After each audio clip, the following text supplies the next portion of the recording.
નમસ્કાર, આપ જોઈ રહ્યા છો spark today news. Navsari LCB પોલીસની ટીમ દારૂની હેરાફેરી પર કડક કાર્યવાહી કરી રહી છે। ગુજરાતમાં થતી ભારતીય બનાવટના વિદેશી દારૂની હેરાફેરી પર નવસારી એલસીબીની ટીમે ગાળિયો કસ્યો છે।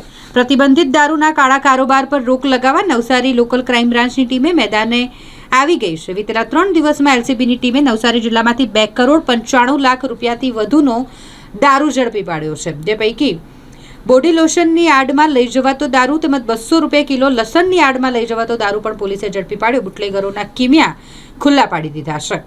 દારૂની હેરાફેરી પર રોક લગાવવાનો પ્રયાસ એલસીબીની ટીમ કરી રહી છે। ગાંધીના ગુજરાતમાં આમ તો દારૂબંધી છે, ત્યારે સંઘ પ્રદેશ દમણ અને સેલ્વાસથી ગેરકાયદેસર રીતના અનેક વાહનોમાં અનેક જે સાધનોમાં દારૂ પ્રવેશ કરવામાં આવે છે, તેને લઈને નવસારી એલસીબી પોલીસે સપાટો બોલાવ્યો છે। છેલ્લા 2 દિવસમાં 2 કરોડ 95 લાખ 72,000થી વધુનો દારૂ ઝડપી પાડ્યો છે। ખાસ વાત કરવામાં આવે તો છેલ્લા 2 દિવસની અંદર 2 ટ્રકો પકડવામાં આવી છે।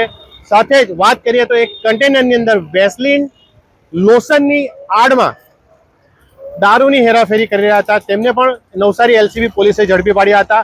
સાથે જ બીજી જે આઈસર પકડવામાં આવી ટ્રક પકડવામાં આવ્યો હતો, તે લસણની આડમાં દારૂની હેરાફેરી કરવામાં આવતી હતી। ત્યારે નેશનલ હાઈવે નંબર 48 પર સંઘ પ્રદેશ દમણ અને સેલ્વાસથી ગેરકાયદેસર રીતના દારૂ પ્રવેશ કરાવતા હોય ત્યારે નવસારી એલસીબી પોલીસે સપાટો બોલાવ્યો છે। ત્યારે જે બુટલેગરો છે, જે ખેપિયાઓ છે, તેમાં ફફડાટ ફેલાઈ જવા પામ્યો છે। Minesh seller, spark news, Navsari.